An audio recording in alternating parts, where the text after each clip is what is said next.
Hello everyone, and welcome back to our third and final masterclass in this series.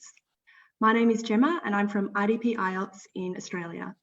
Once again, we're live across all of our Facebook channels, so welcome to you wherever you are in the world. Our IELTS masterclass expert, Don Oliver, joins us again from the comfort of his own couch to host tonight's webinar, which is all about IELTS reading, speaking and listening. Don, you're looking very comfy over there this evening. I hope you're ready for some more questions in our hot seat. If you're joining us via Zoom, please leave your comments and questions in the Q&A box. And if you're joining us via Facebook, please leave any questions you have for Don in the comments and we'll try and answer as many as we can this afternoon. Don, if you're ready, over to you. Thanks a lot, Gemma. Well, as Gemma said, we're going to be talking about the reading, speaking and listening today. And this masterclass is brought to you as always by IDP. If you have tuned in the last couple of weeks, you'll remember that we've looked very closely at the writing and also at a general overview of how to prepare for the test. And today we want to look much more closely at reading and especially speaking. So these are sometimes difficult parts of the test, and we aim today to try and help you improve your performance on those parts of the test. But as always, the first message that I want to give you is that if you want to get a good score in IELTS, you need to get better at English. And that's because IELTS is a test of your real level of English. So improve your English every day, and you can do that in many different ways.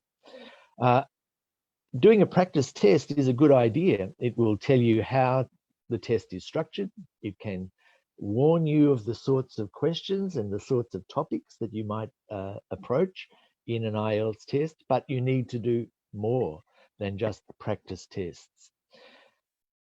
Today, I'm going to tell you how the speaking examiner assesses your speaking, and I'll show you some of the question types in the speaking and in the reading and in the listening as well. Those skills that the examiner in speaking is looking for are quite specific, and we'll look at them very closely. Sometimes, of course, a test taker will make some mistakes, and those mistakes are quite avoidable if you know what they are. So I'll remind you of some of those today. As always, I like to begin by asking you, what is your purpose for doing IELTS? And IELTS is unique because it has a general training and an academic test. You may need an academic test for further study. You may be able to do simply a general training test, which is often used for employment purposes or for immigration purposes. If you have a choice, think about your skills. If you have studied in English, if you are quite comfortable with reading complex English text, then an academic reading test will be quite suitable for you. But otherwise, the general training might be the best option for you. Okay, let's begin then with the reading. Now, the reading test is different for the academic and for the general training.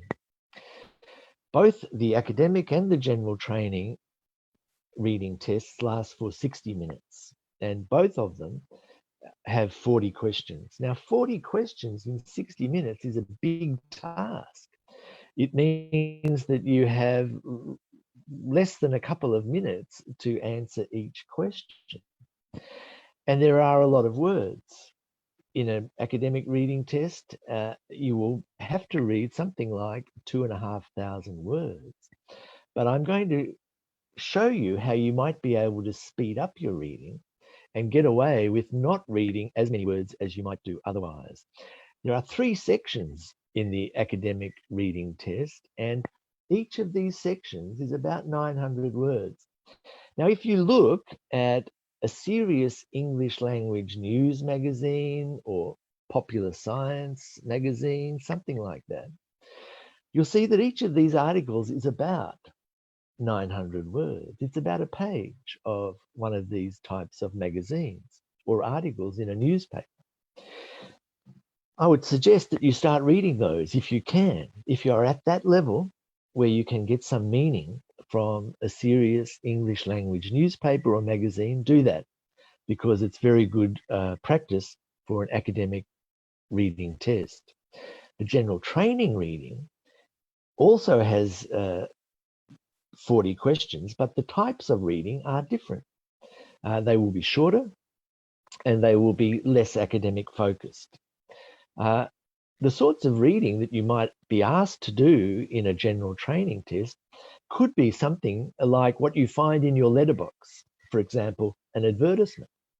Or it might be something that you find in your workplace, a list of instructions. So those sorts of things, when you find them in your everyday life, a list of instructions in English, advertisements in English, read them, because this is good practice for the general training reading test. So as I said, you're asked to read a lot of words and you're given not much time, 1 hour. So the way that we test your ability in reading is to ask you to read as quickly as you can. It's difficult to read quickly in a foreign language, of course it is, but it's something you need to practice in English. It's something that you do in your own language quite comfortably. And the example that I like to give is when you're looking at a newspaper in your own language, you will look over the front page and think, is there anything interesting there? That is skimming. You are not reading for detail. You're not reading every word, but your eye is gliding across the page and trying to figure out what it's generally about and whether it's of any interest to you. The next skill you need is scanning.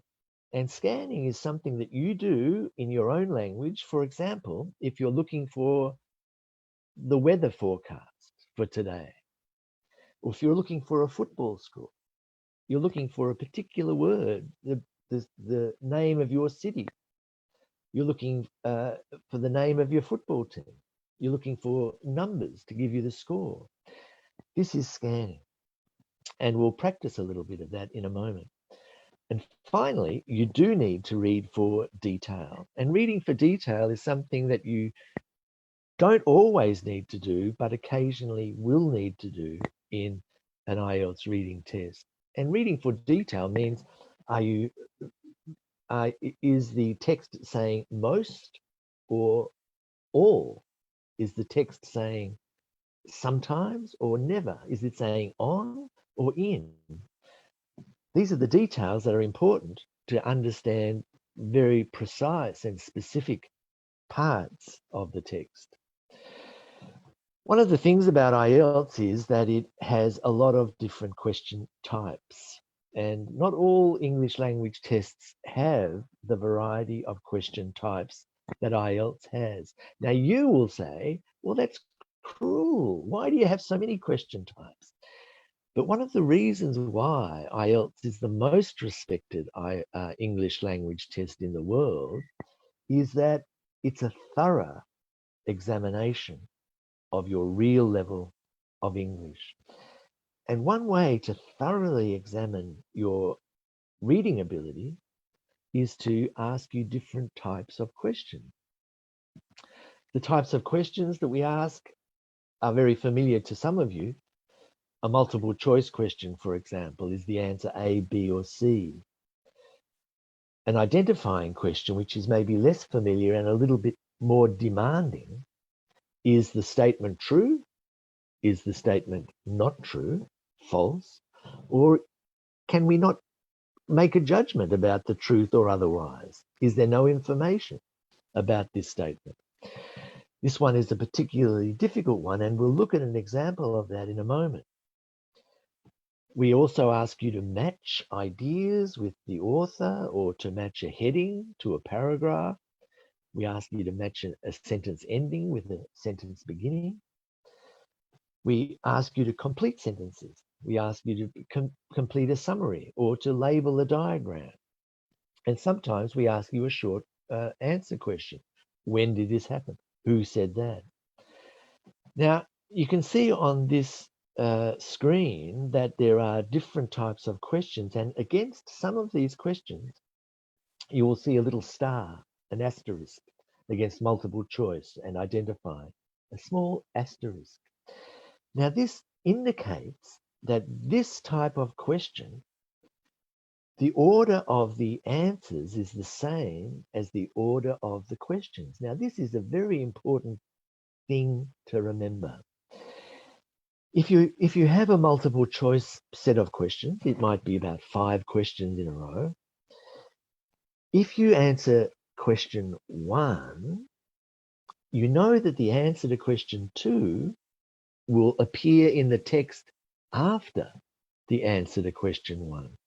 And the answer to question 3 will appear in the text after the answer to question 2. Do you see how this helps you work your way through a text more quickly?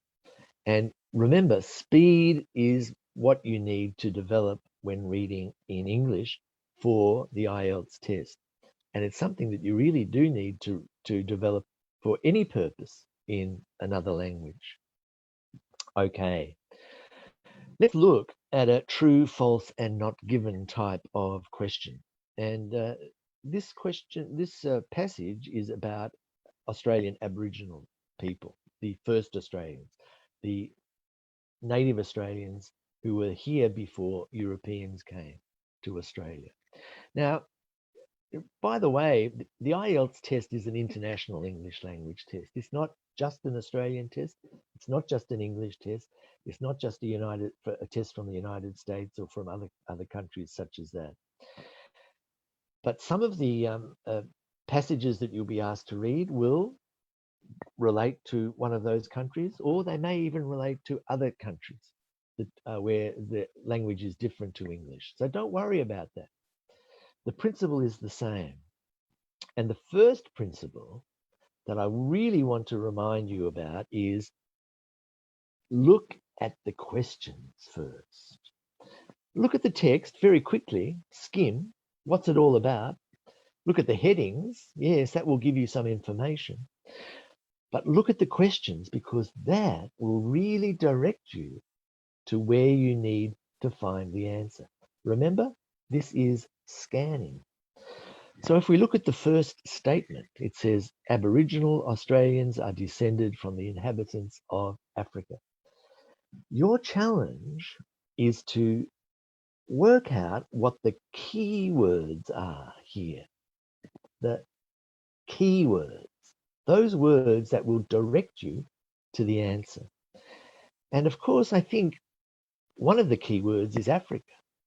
If you find this word Africa in the text, then this will tell you that you are close to finding the answer to the question. Another key word is descended. Now, it may not be the word descended, but it may be a word like descended, came from, originated. It may be a word like ancestor. Now, if you look at the first paragraph of this passage, you will see that the word Africa is there and the word ancestor is there. So, is this first statement true, false, or not given? Of course, it's true. This is an example of scanning. And if you practice this, you will be able to get your answers more quickly. Remember, it's finding a keyword and then finding that keyword or a similar word in the passage. So what are the keywords for the second statement? The ancestors of the Aborigines settled in Australia about 80,000 years ago. Well, I would say 80,000 is a key word. And the word settled in, or a word like came, arrived in, or started living in. Well, we can see that these words appear, or similar words appear, in the second paragraph. They arrived in a single migration at least 50,000 years ago, not 80,000. So this is false. And finally, the last question is a very good example of a question where you need to read in detail, because this is quite a difficult question. Now, I want to remind you about something very important about IELTS. IELTS tests every level of English.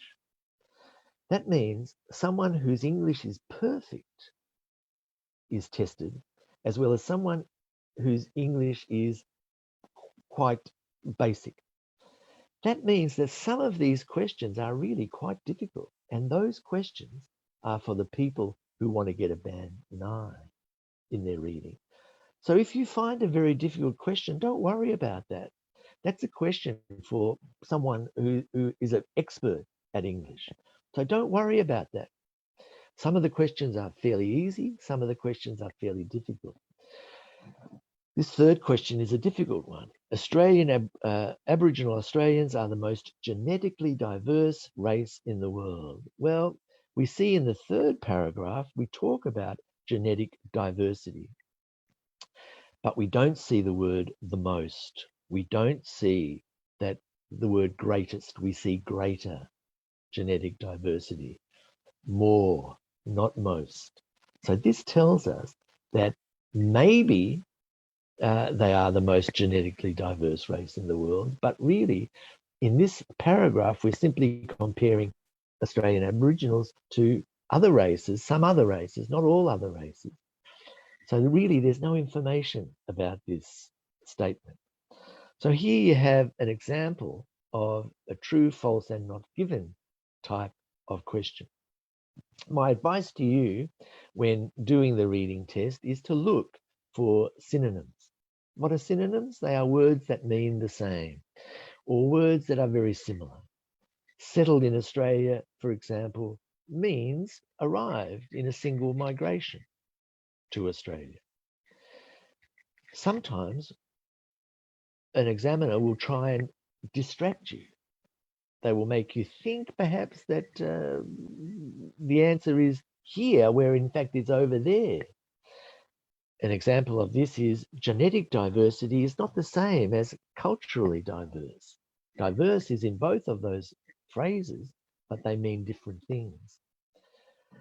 So look out for synonyms and distractors, and also do these things. Make sure that you read the questions first, skim the text, look for general meaning, look for headings, look at illustrations or diagrams that might help you understand.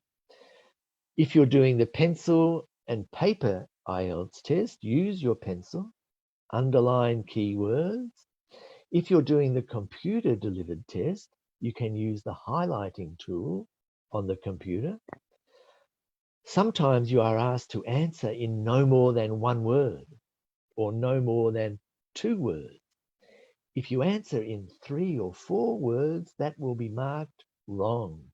So be careful. Look at the instructions carefully and give no more words than you are asked to give. Sometimes there will be difficult words. We just saw some of those difficult words. Genetic diversity, for example. Don't worry. Usually a difficult word is explained in the text. And if it's not explained, it's not that important. Sometimes there is a technical word which will be explained at the bottom of the passage in what we call a glossary, a short definition of a technical word. Look for that. As I said before, some of these questions are very difficult, and that's because IELTS tests all people. Don't waste time on one question. Come back to it. Leave it to the end.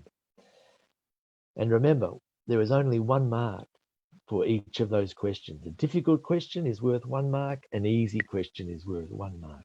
So make a guess. If you only have 2 minutes left, true, true, true, true, true. Okay? Make sure that you don't leave any questions unanswered. Okay, we're going to look at the speaking now.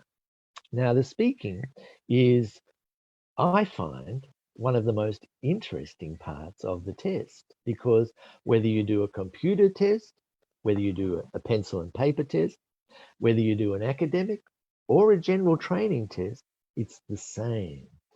Everyone gets the chance to talk to a friendly, qualified examiner in a quiet room where they can express themselves in English and to a sympathetic listener.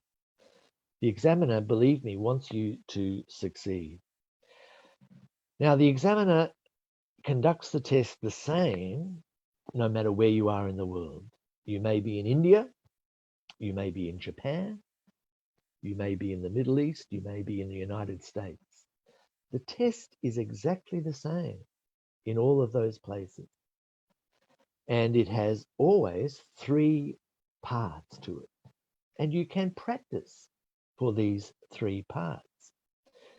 The first part is an interview asking questions about yourself, what you like, what you don't like, where you live, what you do, what your hobbies are, what sort of things interest you, about your friends, for example. We're going to listen to a Japanese girl who is answering questions on 3 topics. The first one is study. The second topic is her friends. And the third topic is cooking. So you can see that they are quite simple topics. But there is a difficult question involved in all of those. And the question is, why? This girl that we're going to listen to, this girl from Japan, she's asked about cooking, but she's asked why she likes a particular type of food. She's asked about study, and she's asked why does she want to go to that university. So be prepared to answer the question, why? This is good preparation for part 1 of the speaking test.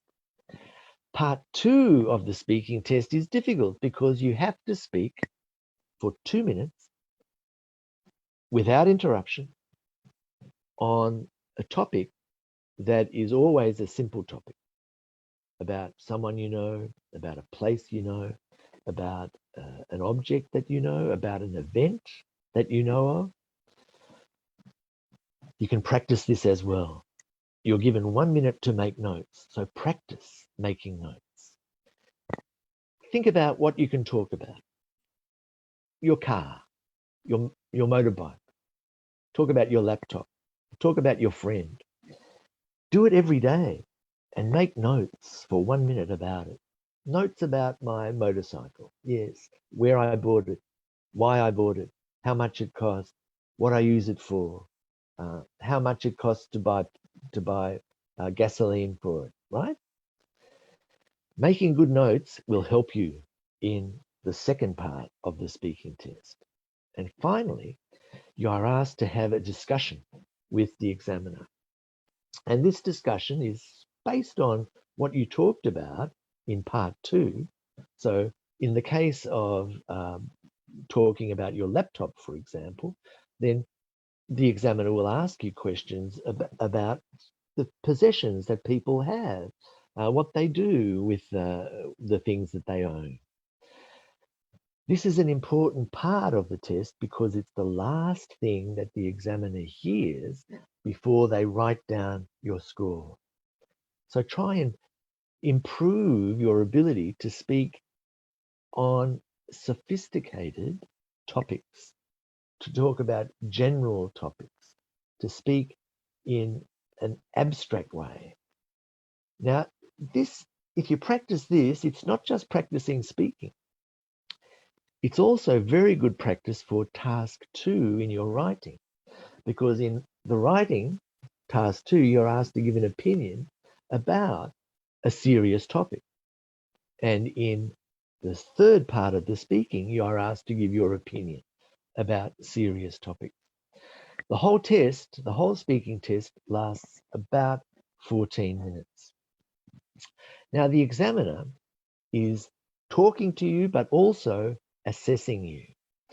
And they are not saying, oh, you are a 6, They are saying you are a 6 for one criterion, maybe a 7 for the next criterion, maybe a 6 for the third criterion, and maybe a 5 for the last criterion. Do you see that there are 4 distinct criteria that the examiner is making an assessment about?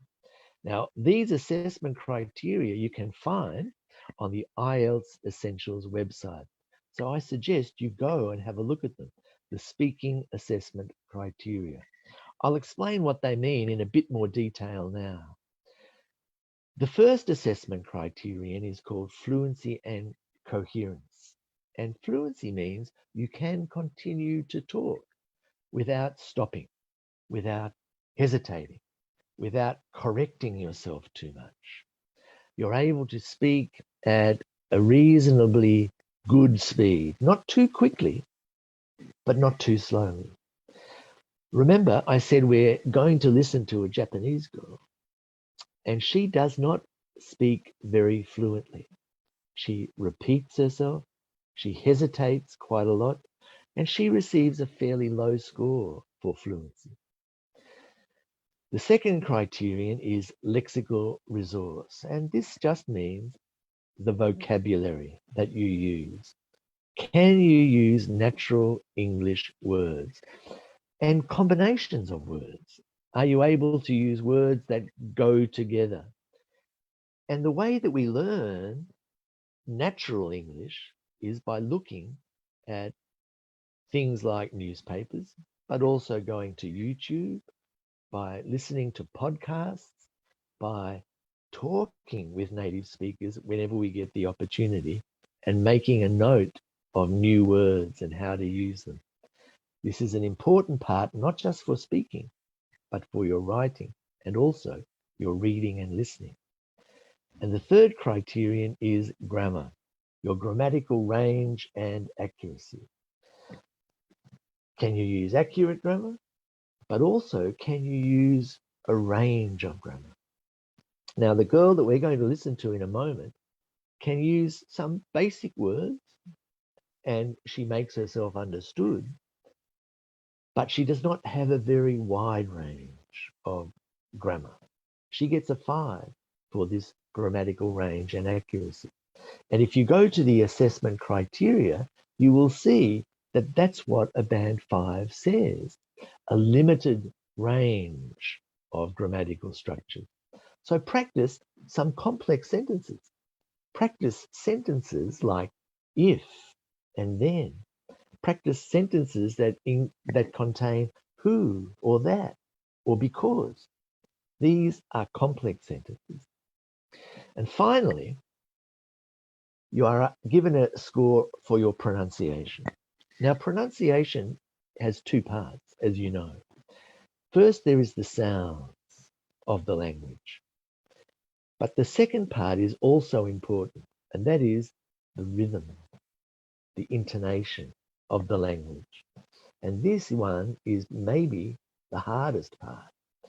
I like to think of it as the music of the language. All languages are spoken in a particular way by native speakers. Some words are pushed together, some words are separated, some words are stressed, some words are not stressed. In English, it's exactly the same. Meaning is conveyed, is given by the way that we say the words. And so you must show that to the examiner as well. Okay, they are the assessment criteria. Now, we're going to go to listen not to a two-way discussion because we thought maybe part 1 would be more interesting for you.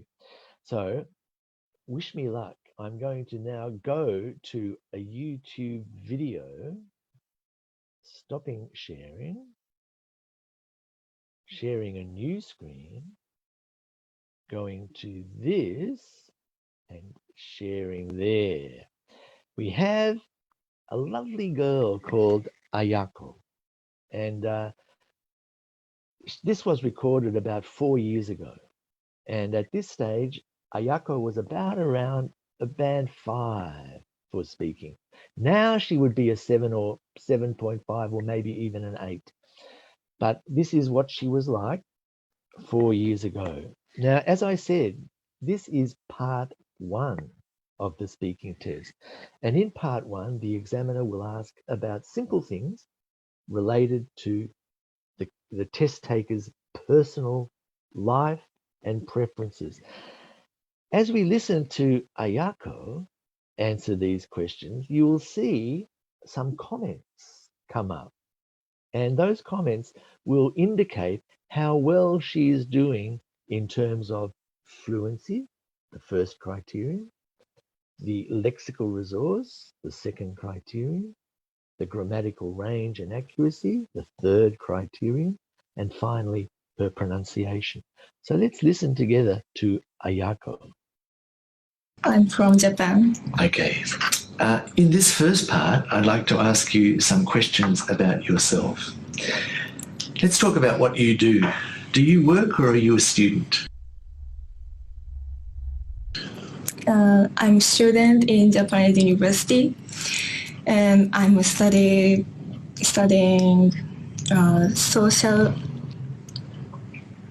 science, and this major is like economics and media and international program. Okay.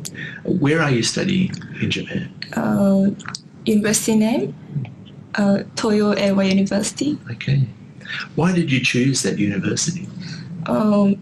This university is women university, just women, and I used to went to girls' high school for 6 years, so I wanted to go to women university.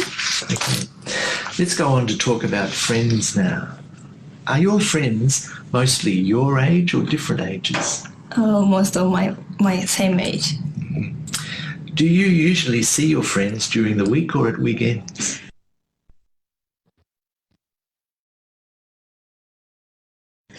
Yes, both. I can see that at school, and after school I go to somewhere with my friend, and on weekend I go to lunch or dinner with my friend. The last time you saw your friends, what did you do together?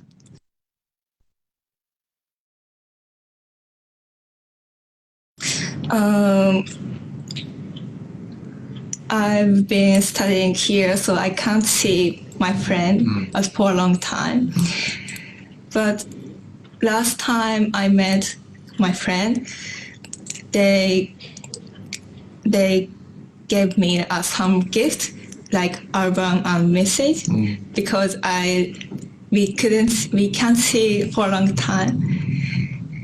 In what ways are your friends important to you? What? In what ways are your friends important to you? The most important things is same talking about same thing, because I don't have any hobby, so I'm boring person. So but I like to talk with my friend. So I just talk. I'd like to move on to talk about food and cooking. What kinds of food do you like to eat? I like sushi. Why?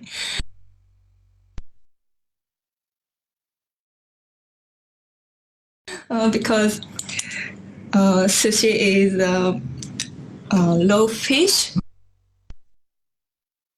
and rice with vinegar.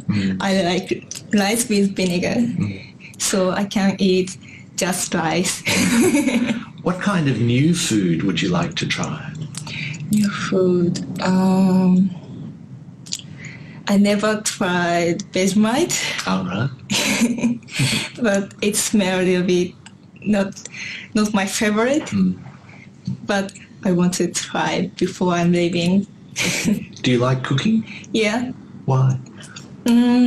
Cooking is use my brain and doing same thing at same time.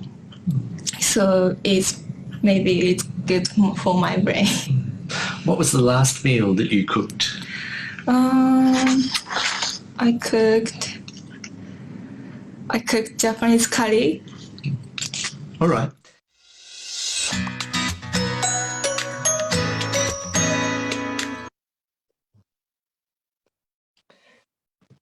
Okay.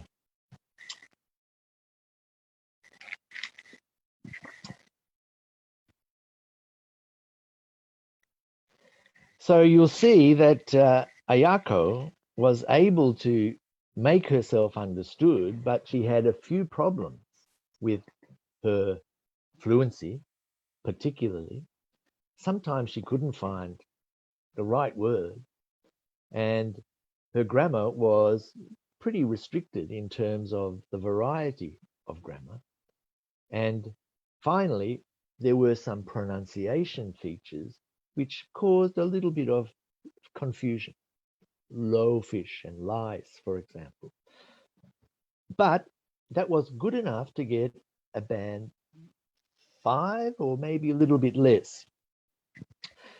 My advice to you is, and by the way, you can see that video on YouTube, and we might post the link on Facebook. Gemma, maybe we can do that later.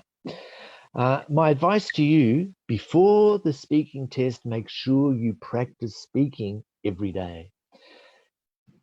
Talk to your friends in English, talk to your family in English if you can, okay? Make sure that you are in the English mood, that the words come to you quite quickly. That will help you when you do your speaking test. Sometimes we get nervous and we speak very quickly. Sometimes we get nervous and we speak very slowly. Be conscious of that and try and keep a steady rate of speaking. With Ayako, for example, she could have said some things like, well, that's an interesting question. Let me think for a moment about that. These little phrases can increase our fluency. As I said before, practice making notes for part 2 of the test. And as I just said, fill up the empty spaces with natural sounding phrases. Let me think. That's a difficult question. Oh, well, of course. Try and put some color into your voice. Intonation is important, remember? And if you make a grammatical error, you can fix it up, but you don't have to fix every error up. Keep fluent as well as accurate. As well as that, practice doing these things. When you speak in English, when you are asked a question, practice extending your answer. That is, give a few details. Explain why you think such a thing. Compare different sides of an argument. Make that a habit. And if you make that a habit, it will transfer to your speaking test and also your writing test. You can practice particular topics which are common in IELTS. In part 1, travel, hobbies, your city, etc. But try and make it natural when you talk about those things. When you give your opinion, there are ways to do it. Well, as far as I'm concerned, generally speaking, I would say, as a matter of fact, practice these connecting words because that will improve your score on the first criteria, fluency and coherence. Okay, we're not going to listen to any of the listening tests today because we don't have time. But I can tell you that there are 4 parts to the listening test, and you should practice listening to different types of English. The first part of the listening test is a conversation, an everyday conversation. between two people. They might be discussing going shopping, or they might be discussing an event that's coming up. Second part is one person giving information, very often recorded information. It might be a recorded message on a telephone telling you about some event that is occurring, or it might be a radio broadcast. The third part of the test will be a conversation between 3 or 4 different people who are talking about an academic topic. It might be about an essay or a seminar paper or something like that, or a project, a school project. And finally, you will hear one person giving a lecture, similar to what I'm doing here. One person talking about a serious topic and giving information. You can listen to lectures online all the time. There are many examples there, so practice doing that. If you're doing the pencil and paper test, you have 10 minutes to transfer your answers. But if you're doing the computer test, you don't have extra time because you put your answers onto the computer screen as you go. Remember, you only listen to the recording once. So you must keep concentrating from the first to the very last. And remember, the answers come in the same order as the recording. So when you hear the answer to question number 31, you know the answer to question 32 is coming up next. This is important because it helps you navigate to find your way through the listening. And finally, when you are asked to write your answers, sometimes you need to write a word. If you don't spell that word correctly, then that will be marked as wrong. If you're doing the pencil and paper test, if you don't write it clearly, then that will be marked as wrong as well. So be careful about those two things when you do the listening test. Okay, we're nearly finished and we'll take some questions in a moment, Gemma. I'm running a bit late, but I'll hurry up. Make sure that you look at the questions. You're given time to do that.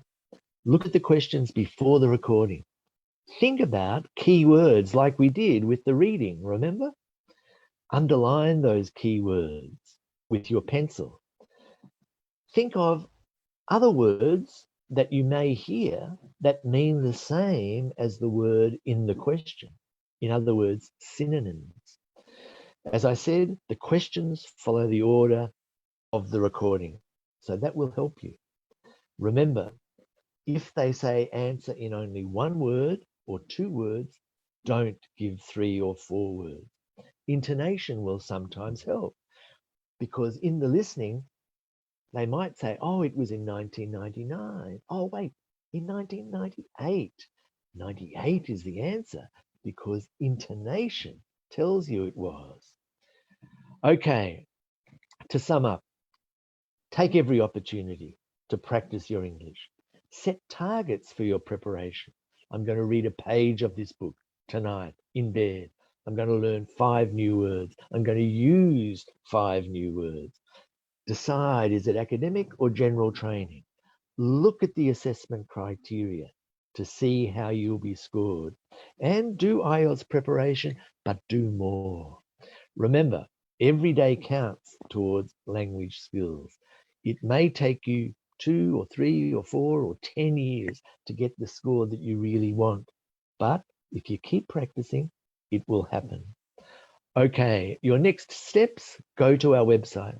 IELTS Essentials has a lot of information. And please go to the Facebook website and you will find answers to many questions, and you can also put your questions there, which will be answered. Okay, one last thing. IELTS Assist in some countries will help you. It's where we give you full feedback on your writing or your reading and your speaking. And you can also take official IELTS practice tests the IELTS progress check is a very useful way of working out what level you are at. Okay, Gemma, I'm ready now to answer any questions. Thank you, Don. Another fantastic presentation with a lot of great tips and explanations. And you had a bit of a tricky one this week with the screen share, but and nailed it. You nailed it. It was a flawless share, so well done.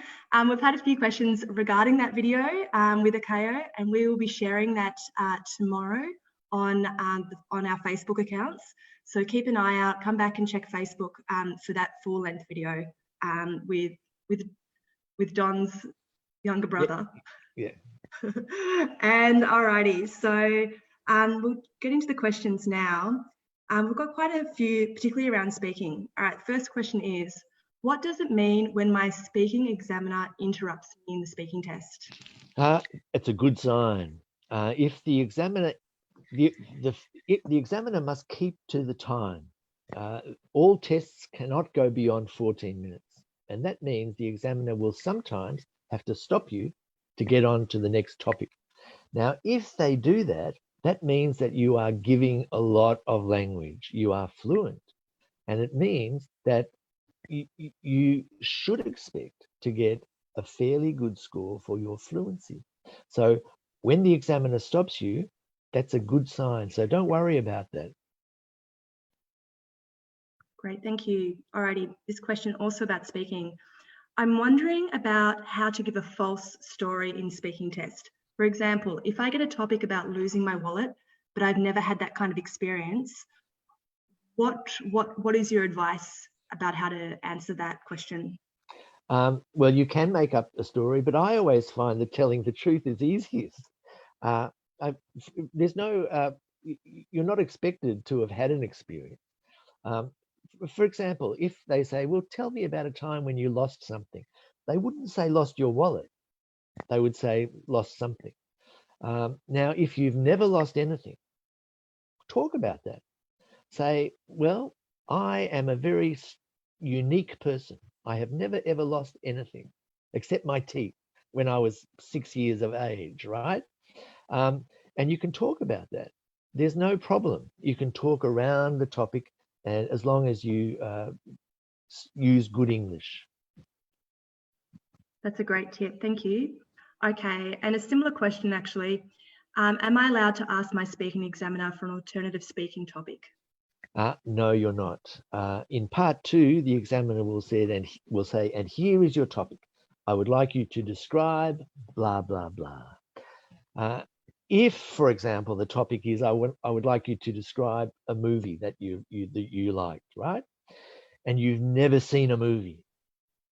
It's okay. Relax. Say, you can begin by answering like this. Well, I've never seen a movie. And the reason I've never seen a movie is I think they're too expensive, or they're silly, or I much prefer to read a book.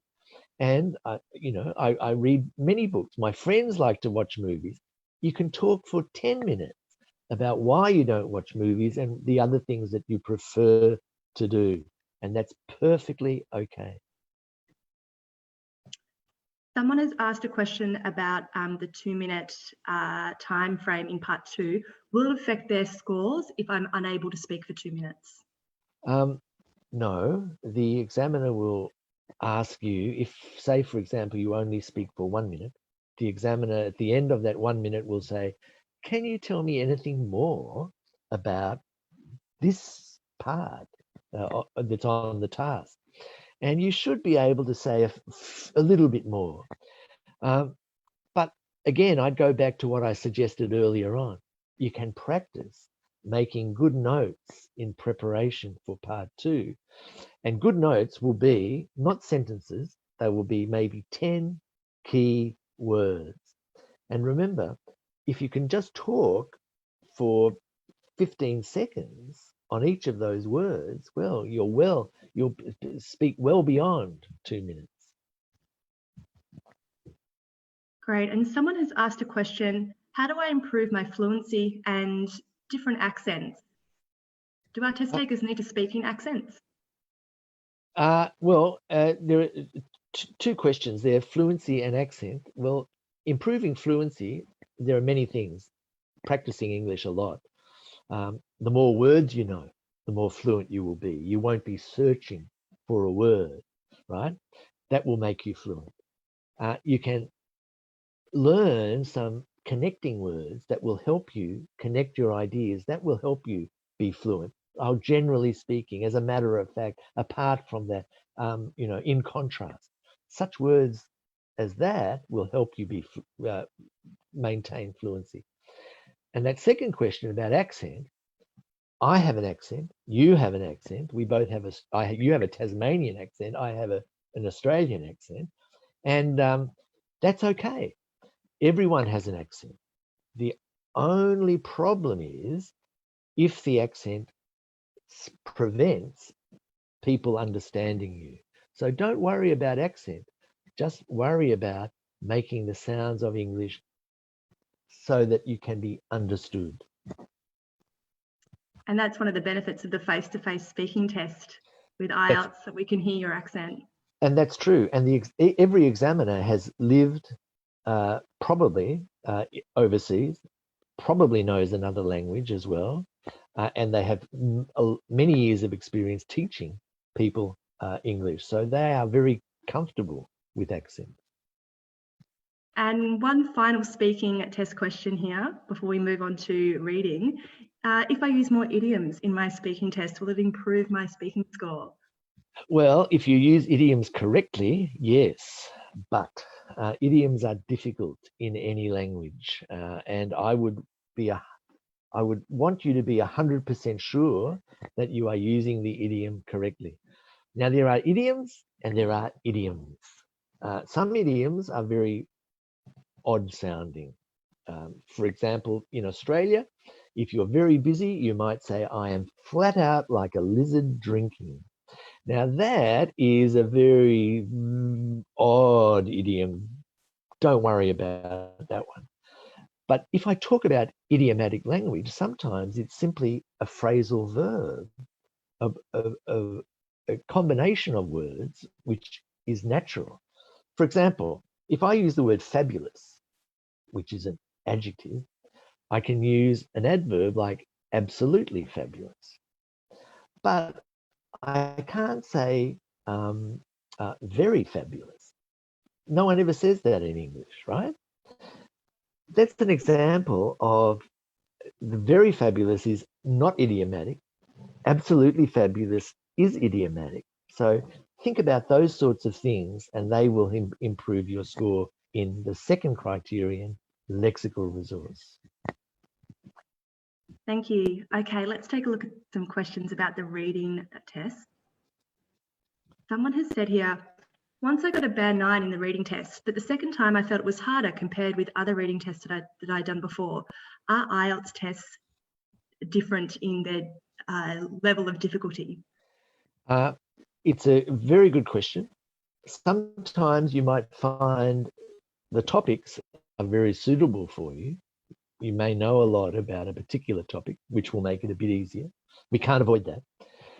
Sometimes the test may be a little bit more difficult, but Cambridge, who produced the tests, test each question beforehand, and they know a percentage of people who answer that question correctly.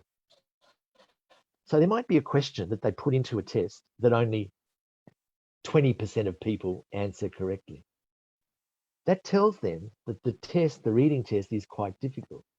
So they will make sure that the score you need to get a 7 or an 8 or a 9 is less than the score you need for an easier test.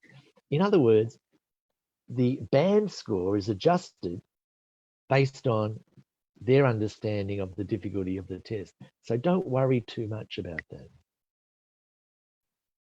Thank you.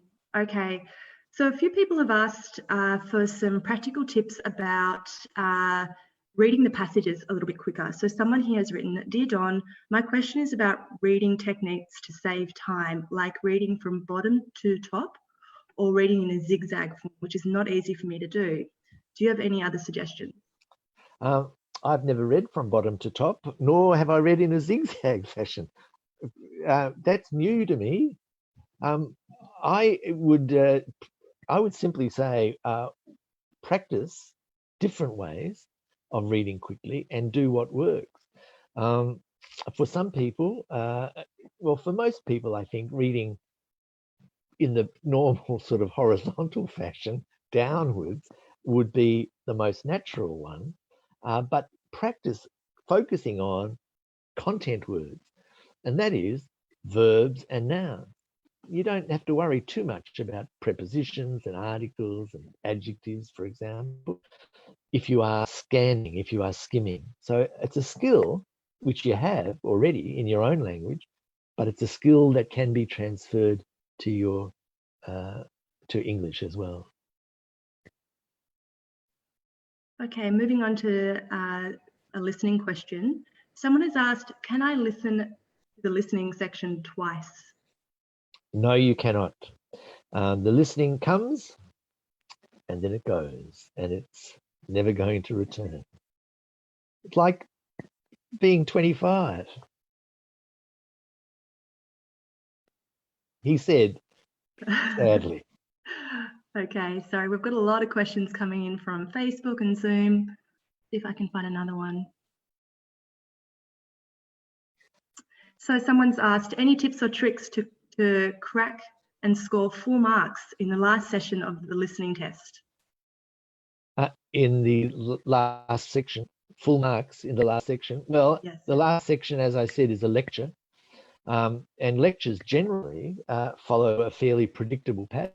The lecturer will introduce a topic, they will expand on the topic, and they will probably draw some conclusions about the topic. Now, knowing the structure of something is actually very useful. And the same applies to the reading. Most articles have a fairly predictable structure, and they are similar to what I just described. The more lectures you listen to, then the more you will understand that structure. But really, the more words you know, the better you'll be able to comprehend things. And really, that's the only advice I should give. Practice listening to lectures and improve your vocabulary. Thank you. Well, we've only got a minute to go, so we'll finish this evening with another shout out. We did a shout out last week.